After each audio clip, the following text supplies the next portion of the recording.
primera sesión seguro hablaron de esto, entonces podría ser una recapitulación. Me gustaría volver a hablar de qué es la protección, ¿no? Muchas veces usamos demasiado esta palabra, protección para todo, pero realmente a veces cuando pensamos en esto no podemos definirlo bien, ¿no? Podemos decir que todo es protección, pero esto no es el caso. Entonces es importante ubicar bien a la protección.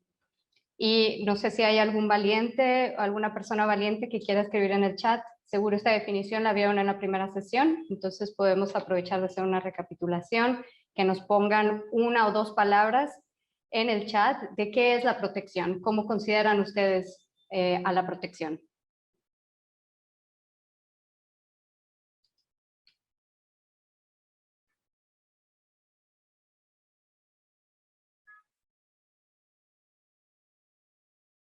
Puede ser una, dos palabras, algo que relacionen ustedes con la protección, puede ser una situación también. Salvaguardar, perfecto. Muy buena palabra. Prevención, perfecto. Seguridad, perfecto. Cuidado, ayudar a una persona en vulnerabilidad. Hacer valer derechos, correcto. Garantizar el respeto de los derechos humanos, correcto. Seguridad y tranquilidad, correcto. Apoyo. Bienvenida, Lourdes. Pues sí pusieron atención en la primera sesión y seguro ya lo trabajan de diario, pero todas las respuestas son correctas. Efectivamente, la protección es toda esa combinación de cosas o acciones que hacemos para asegurar el total respeto de los derechos del individuo. Y también tomando en consideración todos los cuerpos normativos relevantes. En nuestro caso, bueno, la Carta de Derechos Humanos, el Derecho Internacional Humanitario también y el Derecho al Asilo son algunos ejemplos de estos cuerpos normativos de derechos. Entonces, la protección es específicamente ese conjunto de acciones que hacemos para salvaguardar, para cuidar, para prevenir, para dar seguridad a las personas y sobre todo asegurar que el conjunto de sus derechos son respetados y hay acceso a ellos. Si logramos esto, entonces estamos haciendo protección para las personas. ¿Y qué es la acción humanitaria? Muy brevemente, si alguien también quisiera voluntariarse para escribir en el chat, la acción humanitaria, ¿qué es para ustedes? Hay dos palabras claves aquí. Una es, por un lado, acción, entonces estamos hablando ya de respuesta. Y por otro lado, la parte humanitaria, que también es clave para nuestra sesión de hoy.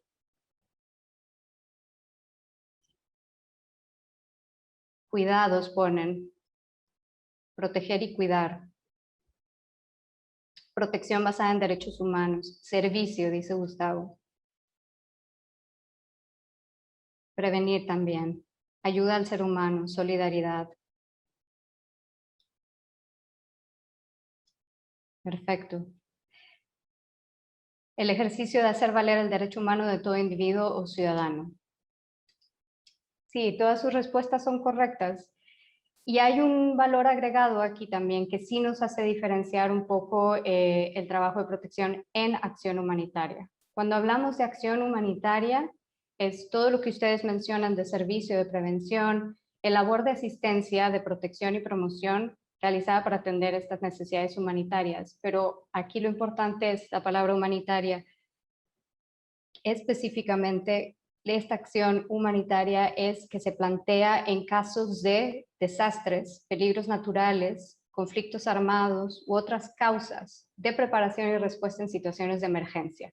Entonces, cuando hablamos de acción humanitaria, es todo aquello que hacemos para proteger en un contexto de emergencia.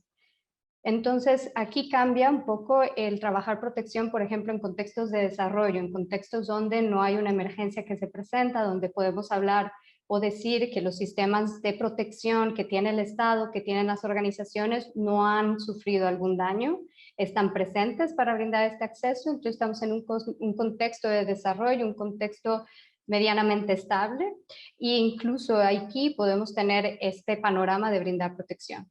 Sin embargo, en la acción humanitaria es que estamos frente a un contexto de emergencia. O sea, se nos ha presentado una situación que no teníamos prevista, que posiblemente ha dañado nuestros sistemas de protección que ya teníamos en pie y que requerimos responder inmediatamente. Entonces, nuestro objetivo principal como agentes de protección ante una situación de emergencia es salvar vidas. Lo primero y más importante es asegurarnos que todas las personas estén salvaguardadas, ¿no? Prevenir que la gente tenga que morir ante esta emergencia. Entonces, salvar vidas. Y una vez salvando vidas también es reducir el sufrimiento que se puede vivir ante una emergencia. En el corto plazo estamos hablando. Entonces, una acción humanitaria es una respuesta muy inmediata para garantizar la protección de las personas que están viéndose afectadas en una emergencia y nuestra respuesta es a corto plazo. Después vendrán momentos de reparar esta emergencia y entonces pasar otra vez a un momento de desarrollo y de recuperación. Y brevemente también, ¿por qué la OIM estamos presentando sobre esto? ¿Por qué hablamos desde la OIM como protección en emergencia? Es importante decirles que como OIM reconocemos que la responsabilidad última de protección es el Estado. Siempre el garante de esta protección de todas las personas viviendo en un territorio la tiene el Estado. Sin embargo, ante situaciones de emergencia, el Estado se puede ver afectado en brindar esta respuesta y necesita apoyo. Y entonces la OIM entramos aquí. Como actor humanitario, intervenimos para prevenir o responder a violaciones de derechos humanos o reparar derechos y daños que se están generando a las personas. Y nuestra intervención es puntual, es también al corto plazo para acompañar al Estado y a otros actores humanitarios que tengamos la capacidad de poder responder. Y desde el ojo de protección, nosotros como OIM lo que queremos hacer es particularmente enfocarnos a aquellas personas que están en un contexto de desplazamiento, de migración y que estén en situaciones de específica vulnerabilidad y evitar que estas personas entran en contextos de negligencia, discriminación, abuso o explotación. Estamos hablando de que estamos en un contexto aquí en Panamá que la mayoría de los flujos de migrantes o flujos migratorios son mixtos, es decir, hay personas que están huyendo de sus países y están buscando protección internacional y hay personas que se están desplazando por otras razones, incluidas, por ejemplo, desastres naturales en sus países y no necesariamente son acogidas dentro de una categoría jurídica específica. Esto no quiere decir que la persona no tenga necesidad de ayuda. Entonces, en una situación de acción humanitaria, nosotros tenemos que garantizar que todas las personas tengan un nivel de acceso a ayuda humanitaria, a servicios, no importa si entran en una categoría jurídica o no. Y aquí este es como el papel importante de la OIM, ¿no?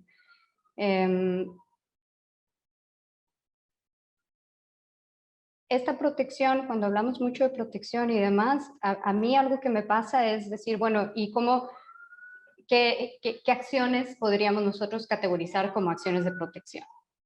Y en una emergencia podríamos hacer muchas cosas, pero sí es importante como poder categorizar cómo son estas acciones de protección y quién las hace sobre todo.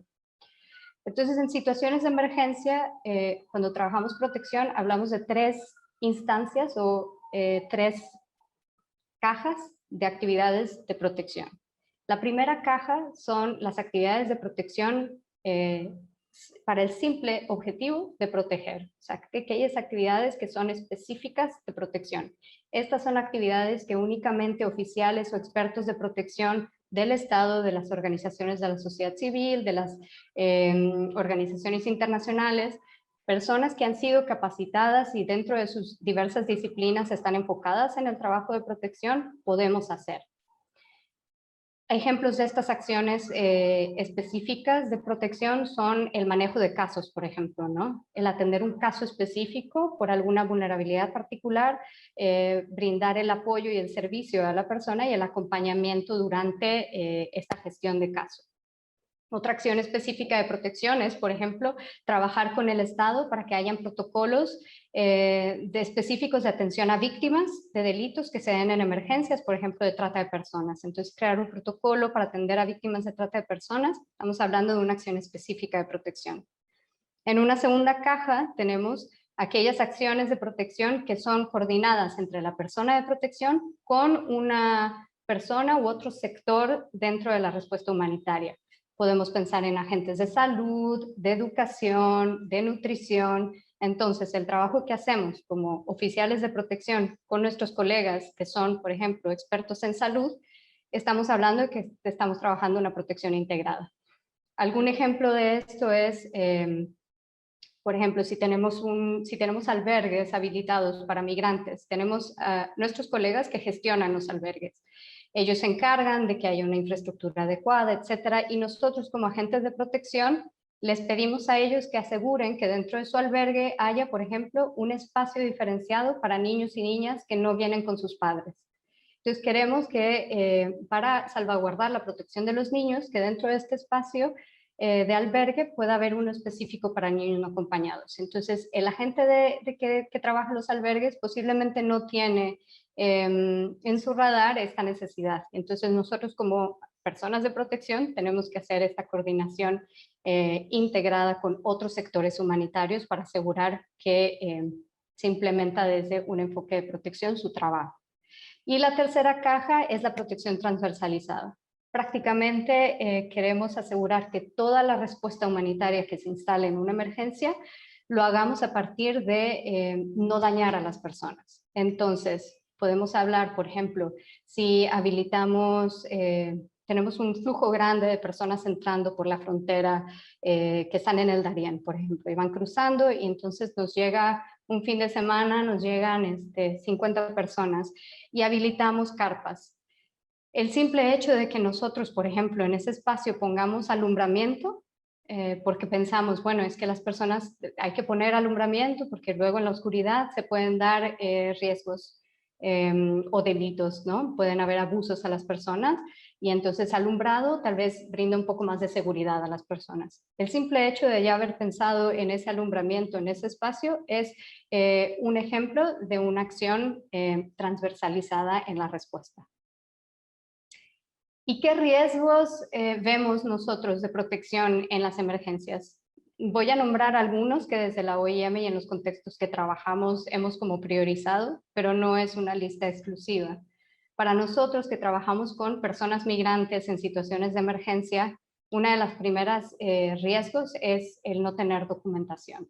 El acceso a la documentación sabemos que facilita el acceso a otro tipo de servicios y derechos. Entonces, el no tener una documentación, el no estar regularizado en el país, el no tener algo que el país de acogida reconozca, normalmente pone a las personas en más riesgo sobre las que están documentadas o regularizadas.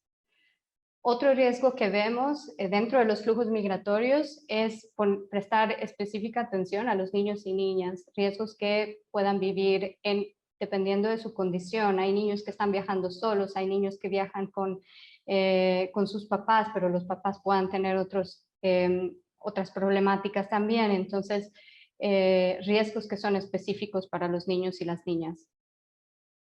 Otro tema muy importante, otro riesgo de protección que trabajamos directamente en emergencias es que la violencia hacia las personas se sucede con más facilidad porque estamos en un contexto de pánico, de emergencia, entonces es más fácil para perpetradores violentar a otras personas.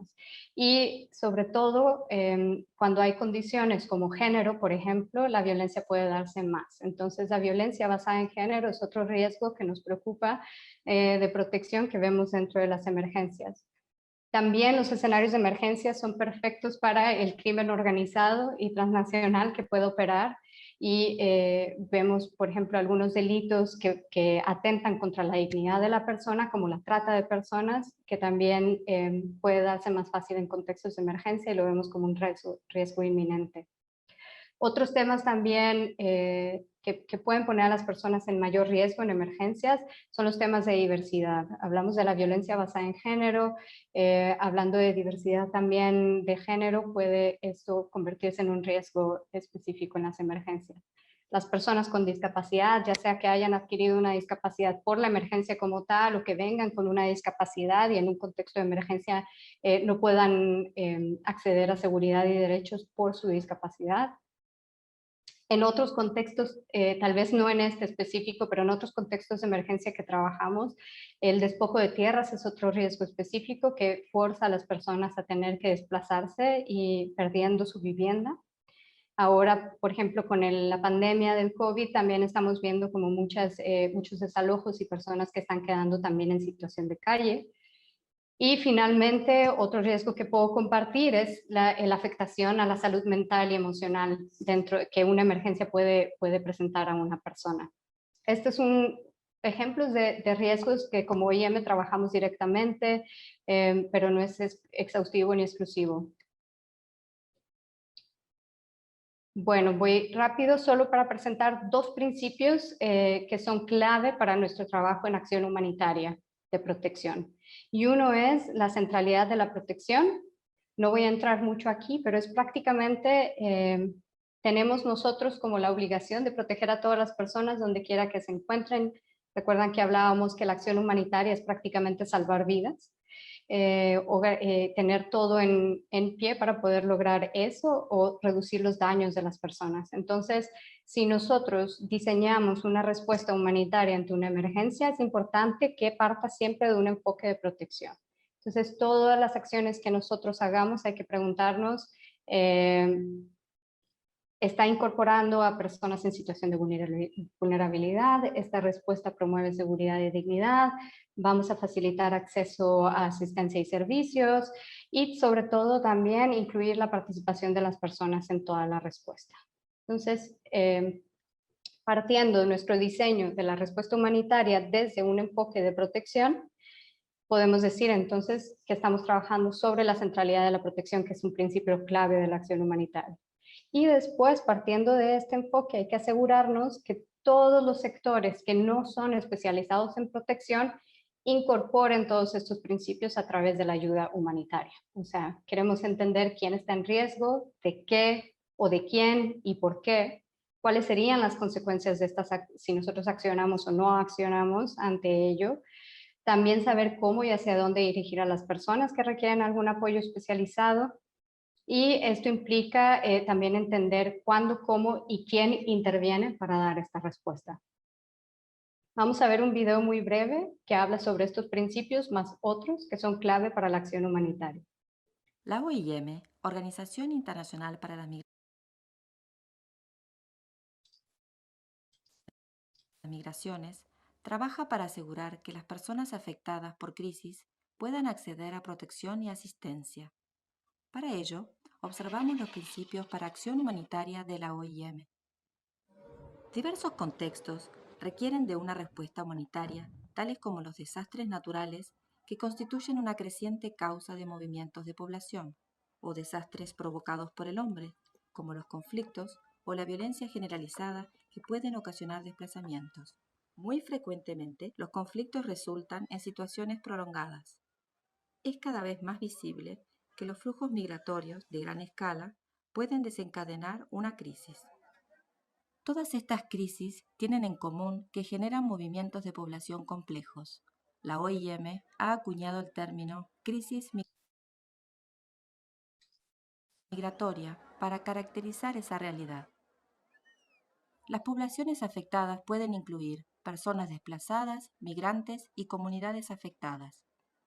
Estas personas son, con mucha frecuencia, particularmente vulnerables a la indiferencia, la discriminación, el abuso y la explotación.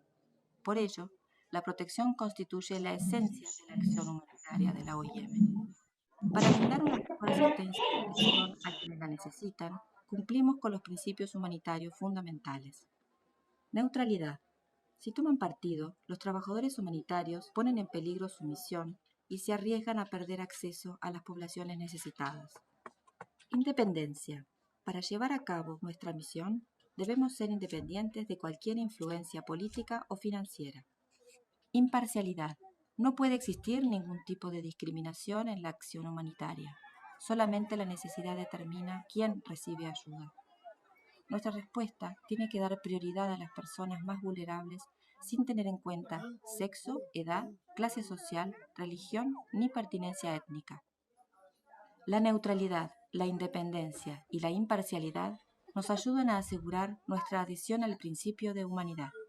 Contribuyen a garantizar que podemos, incluso bajo las más desafiantes circunstancias, defender el imperativo humanitario de salvar vidas y reducir el sufrimiento humano. Sabemos que solamente una respuesta humanitaria que empodere a las personas y les permita vivir con dignidad dará lugar a comunidades resilientes. Pero la respuesta a la crisis no se limita a la acción humanitaria. Si deseamos resolver progresivamente las situaciones de desplazamiento, se requieren intervenciones de transición y de desarrollo a largo plazo. Rendimos cuentas a las poblaciones afectadas, asegurando su participación y dando curso a sus demandas.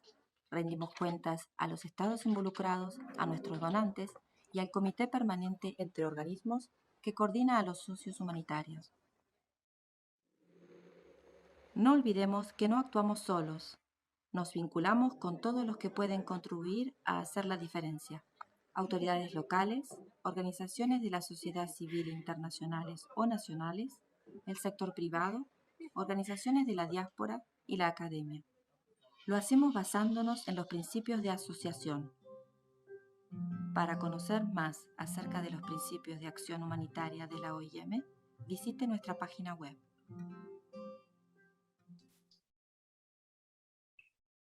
Bueno, vamos a pasar a la parte interactiva, un poco para hacer, ya con toda esta parte conceptual, queremos hablar de un caso específico. Bueno, es un caso que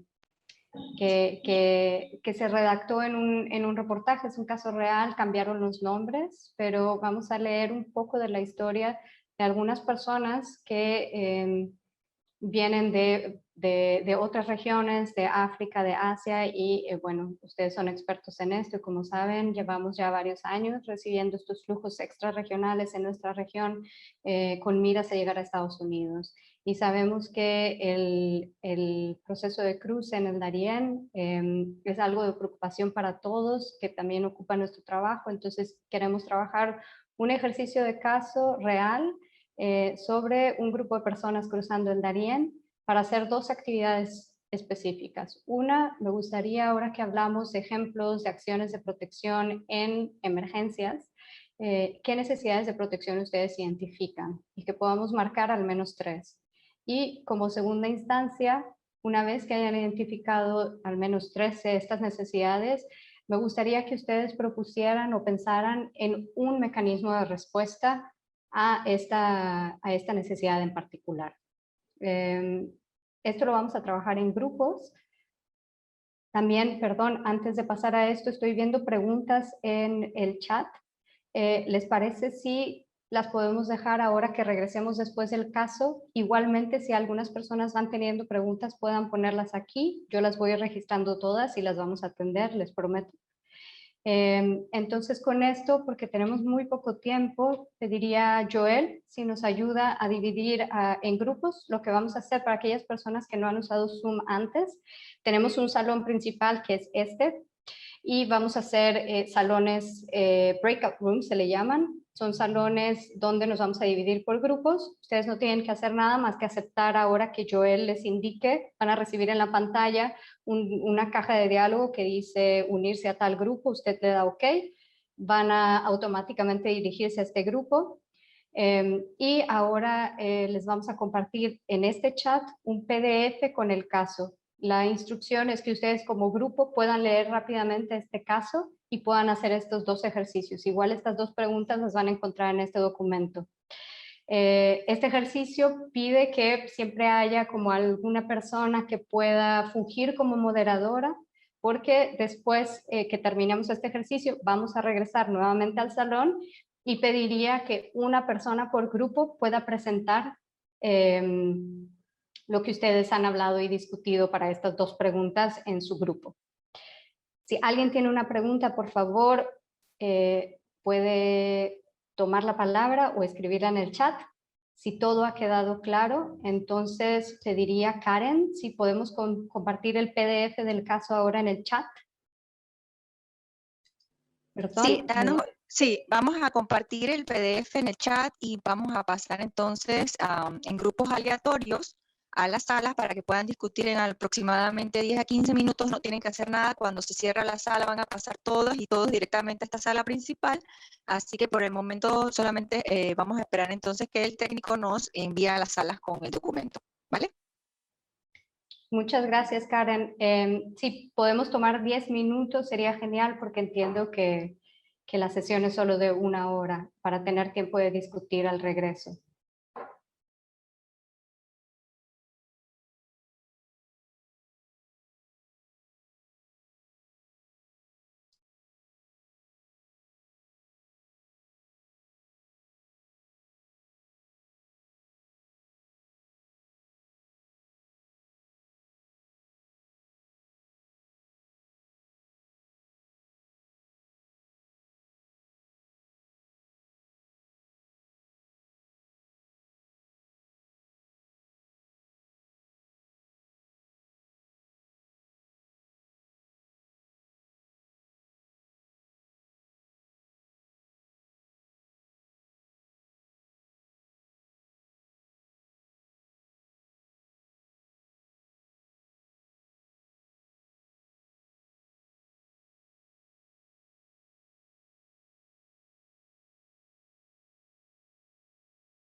Gracias. Ahora pueden ver en pantalla el caso de Darien. Vamos a compartirlo aquí para que todas y todos puedan leerlo en tiempo real para poder discutirlo, ya que tuvimos un problema técnico. Así que en este momento, pues, estamos compartiendo en pantalla el caso que Claudette, pues, nos está compartiendo también para poder estudiarlo. Si es posible, pues, lo lean en los próximos minutos y lo podamos comentar. Cualquier consulta, entonces, podemos hacerlo a través del chat. Está activado para sus preguntas. Así que vamos a tomarnos unos minutitos para la lectura. Gracias.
Hola Karen, ¿me escuchas?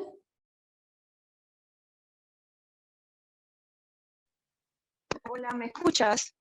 Sí, te escucho. Veo que estamos Sí, solo nosotras acá. sí, es que Ok. mira, no sabía que ya lo habían hecho en los salones. Es que como nosotros no tenemos el control de la sala, estamos como tú que, pues como co-host, entonces también nos pasó lo mismo que no pudimos compartir el PDF, pero Joacín, que es mi compañero que está conectado donde dice Karen Abrego IM, dice que él puede ver las salas y ve que las personas están hablando. Él acaba de escribir que en 5 minutos la vamos a pasar a esta sala. Entonces, lo que yo te había escrito en el chat era que si te parecía, lo hagamos como algo más de debate para que podamos cumplir el tiempo y que la persona que se sienta con la capacidad de dar su comentario, pues lo haga y luego entonces, esto no sé si lo vamos a incluir en el eCampus porque no sabemos si todas las personas pues están, autorizaron a ser usadas para replicarse, ¿no? Entonces, sí que es que tenemos un consentimiento informado de que se pueden grabar, pero como te dije que quería que quedara sostenible en el tiempo de que en un par de meses si alguien lo quiere hacer, de repente esta parte ya yo lo dejaría hasta donde presentaste y esto lo compartiría para que la persona en su propio ritmo, como lo tienes aquí, responda a las preguntas. No sé si te parece.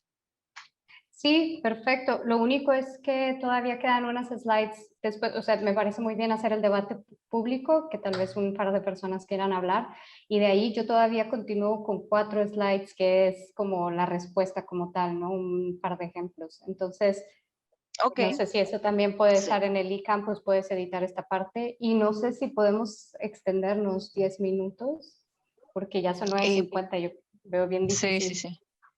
Sí, es que lo que pasa es que sí podemos hacerlo, pero las personas que ya tenían destinado a irse a las 10 se van a ir a las 10 porque eso nos pasó la sesión pasada. Nos pasamos unos minutos con unas indicaciones y la gente me dijo, lo siento, pero me tengo que desconectar, así que habrá gente que se desconecte y lo verá entonces en el video. Sí, perfecto, no pasa nada. Ok, listo, entonces estoy lista, dicen unos minutos, les regresamos. Ok, perfecto. Ok, Entonces, no sé si te parece mejor que le digas, bueno, ya tenemos el caso, voy a terminar entonces de presentar y al final de o no sé si te parece, al final de la presentación entonces abres al debate para aquellas personas que de repente, mm, bueno, no sé, como tú lo veas es más que, efectivo. sí, no, Ujú. es que justo está conectada la siguiente parte con la respuesta que ellos den. Entonces, les doy un Ah, par de bueno, minutos para que presenten y luego pasamos a esas últimas slides. Y quien tenga que salir, no pasa vale, nada, lo pueden continuar luego. Ok, listo, voy a pasar a la gente ya a la sala. perfecto.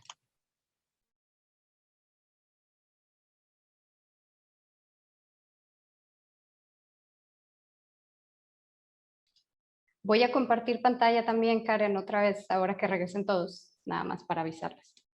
Ah, bueno, déjame que ya quito la pantalla esta, pero esta estaba proyectada en todos los grupos, así que voy a dejar que la quiten y pasar a la gente a este grupo, vale.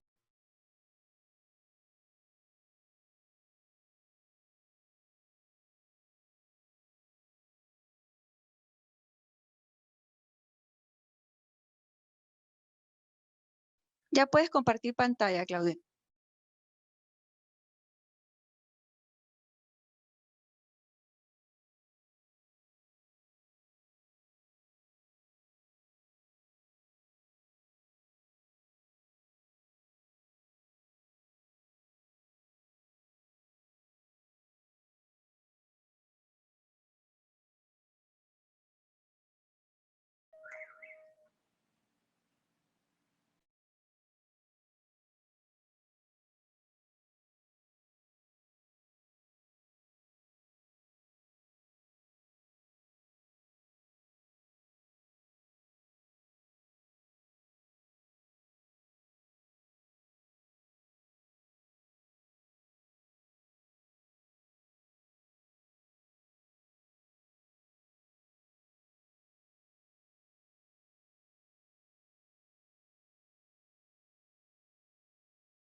Bueno, bienvenidos y bienvenidas de regreso.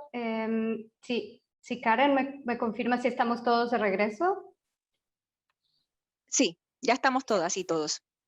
Perfecto. Bueno, espero que súper expeditamente hayan podido leer el caso y hayan tenido algunos momentos para debatir entre ustedes. De aquí entonces abriríamos el espacio porque me gustaría escucharles. Sé que algunas personas tienen que irse Sí, a pero las 10. nosotros ¿Hola? nosotros no vimos el caso. No No, pudieron, no, no se vio, no se presentaron los casos, no se presentó nada. No en ninguno de pudimos. los grupos. No. Entramos al grupo, 4 o 5 nada más estábamos, creo, en el grupo. Por lo menos en el grupo nosotros éramos 4 o 5 nada más. El documento no fue enviado a los grupos. ¿No? Y Ni lo escribíamos vieron en la pantalla. no, Bueno. escribíamos en el chat que no lo habíamos recibido y no lo recibimos. Bueno, no, entonces no pasa nada. Karen, si te parece, podemos poner el caso en el eCampus y lo pueden trabajar después. Sí, ahí en el link campus, al final de esta sesión, quien no haya podido entrar todavía, vamos a estar aquí abiertos a explicarle cómo funciona.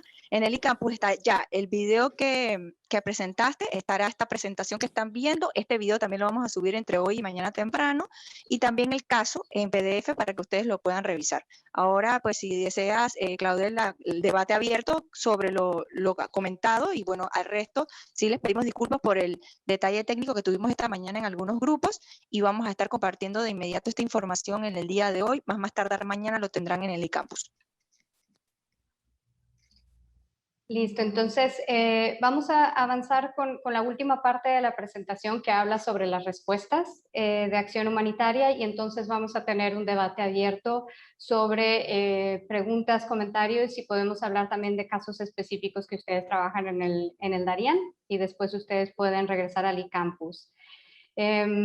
Para nosotros, como decía al inicio, era importante que esta sesión fuera como muy pragmática, que les fuera de utilidad a ustedes para entender entonces cómo pueden ustedes accionar la protección. Y hablábamos ya de distintas necesidades, riesgos, y este caso prácticamente plantea la historia de un grupo de personas que están en movilidad y viven algunos riesgos distintos de protección, y queríamos conversar para, una vez identificados estos riesgos, cómo podemos atenderlos nosotros.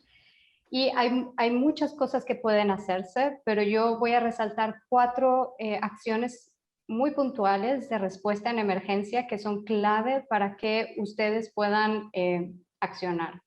Y la primera es que ante una situación de emergencia, lo primero que sugerimos y quisiéramos hacer es organizarnos aquellas personas que damos protección, el Estado, las organizaciones, las agencias de Naciones Unidas, todo aquel actor que ustedes identifican que puede dar una respuesta inmediata. Entonces creamos una red interinstitucional, un grupo sectorial, y queremos que esta organización incluya actores que tienen mandatos distintos, que brindan distintos tipos de servicios para seguridad, para asegurar que tenemos como una integralidad lista para poder dar una respuesta inmediata.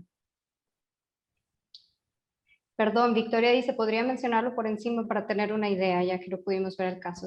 Con mucho gusto. Es un grupo de cameruneses y pakistaníes que están emigrando. Ellos relatan una historia de que llegaron a un campamento ya en La Peñita, después de haber estado en Bajo Chiquito unos días y pudieron recibir un poco más de asistencia. Llegaron a La Peñita y empiezan a platicar con otros migrantes que también están en este sitio que ha habilitado el gobierno para brindar asistencia a las personas. Y empiezan a escuchar historias de distintas experiencias en el camino. Unas personas dicen, unas personas de Haití dicen que iban 2 días adelante del viaje de este grupo, fueron asaltados 4 veces, perdieron carpas y alimentos, y estuvieron 3 días sin comer hasta que encuentran a otro grupo que llega a donde están ellos y pueden compartir comida. Una pareja haitiana también dice que fueron interceptados por unos criminales que acosaron sexualmente a la mujer para también buscarle en el cuerpo cualquier dólar que tuviera, ¿no? También vemos la historia de Benita, que es una de las cameruneses que están escuchando estas historias, quien vivió el asesinato de su hermano en Camerún, y con todo el viaje es una persona que no habla en el viaje, está perdida en el tiempo, pierde noción del tiempo también, no sabe dónde está, y entonces vemos como también muchas afectaciones en su salud mental que ahí pone. Una persona también físicamente que se cae, se quiebra la rodilla y entonces es transferida a un hospital. Y después la historia, bueno, el caso termina cuando llega el bus que les va a llevar a la frontera con Costa Rica. Y termina ahí, ¿no? Es solo un fragmento de toda la historia de cuando están en el campamento compartiendo. Entonces, un poco con este resumen de escenario es, ok, tenemos personas de distintas nacionalidades, distintos géneros que han sufrido distintos riesgos, tanto físicos como sexuales, como emocionales, cuestiones de alimentos, de salud, también hay niños y niñas, hay una parte también que comparten, ¿no? Que una familia haitiana tiene a la niña y la niña muere también cruzando un río. Entonces tenemos escenas de muerte, en algunos casos también unos secuestros, con la banda de los urebeños también, y bueno, redes de crimen organizado y demás, ¿no? Entonces tenemos este escenario y quisiera que la tuviéramos en la mente, este escenario, para entonces pensar, bueno, a nosotros qué nos toca hacer. ¿Cómo podemos responder desde un enfoque de protección a esta situación? Y por eso quería compartirles entonces, conversando con ustedes, y pueden ir escribiendo más ideas en el chat, que me encantaría, y también vamos a abrir el espacio para conversar más.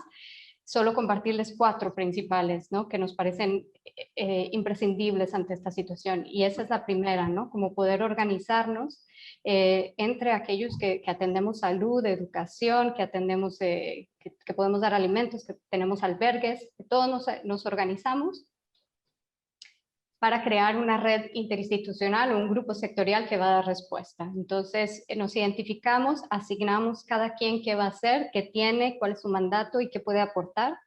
Y entonces podemos hacer este trabajo de respuesta intersectorial, ¿no? Y nos informamos constantemente, creamos una red de comunicación, un WhatsApp en ciertas partes de frontera, la manera más sencilla que podamos estar al día y al momento actualizándonos y coordinando esta respuesta. La segunda es que nos toca identificar, tenemos un flujo grande de personas, tal vez no todas tienen necesidades puntuales en ese momento, entonces nos toca identificar cuáles son aquellas personas que tienen necesidades muy específicas de protección en este momento.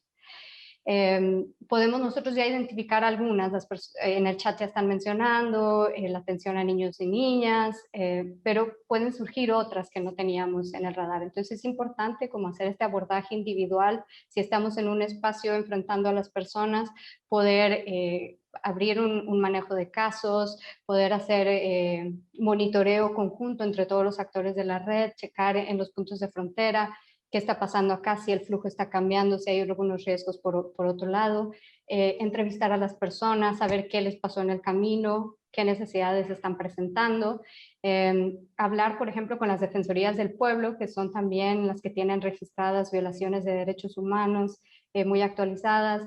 Entonces, la idea es como poder identificar dentro de este flujo quiénes son aquellas personas que necesitan una respuesta más inmediata y por qué. Queremos balancear un poco esto, no podemos dar por hecho que una mujer está en riesgo por su condición de mujer, sino que le está poniendo específicamente en contexto, tal vez sufrió violencia, tal vez no ha comido en varios días, necesita algún tipo de cuidado de maternidad. Hay que ser como muy específicos en identificar, y esto lo hacemos hablando con las personas, siguiendo un tratamiento un poco más individualizado con las personas. El tercero es aprovechar esta red donde ya nos identificamos todos los actores para no tener que hacer el trabajo solo. Si yo atiendo un caso, no voy a darle a esta persona cobijo, alimento, consejería psicosocial y además acompañarla en todo el tiempo, porque posiblemente tengo otros casos que atender. Entonces hay que referir y apoyarnos de todos aquellos actores que también están en la red y aquellos que no están en la red, pero que tienen instalados servicios en cercanos, ¿no? Los centros de salud, estas oficinas de defensorías del pueblo. Entonces, hacer estas referencias y no tener que quedarnos el caso. Y para eso es importante mapear dónde estamos y quiénes están alrededor. Y quiénes podemos entonces, a quiénes podemos estar haciendo esta referencia.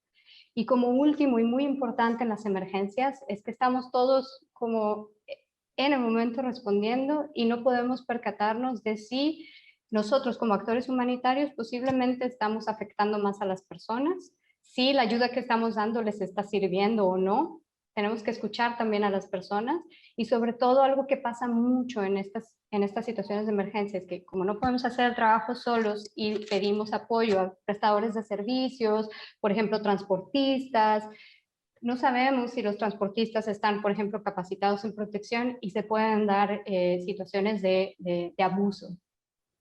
Y específicamente situaciones de abuso sexual.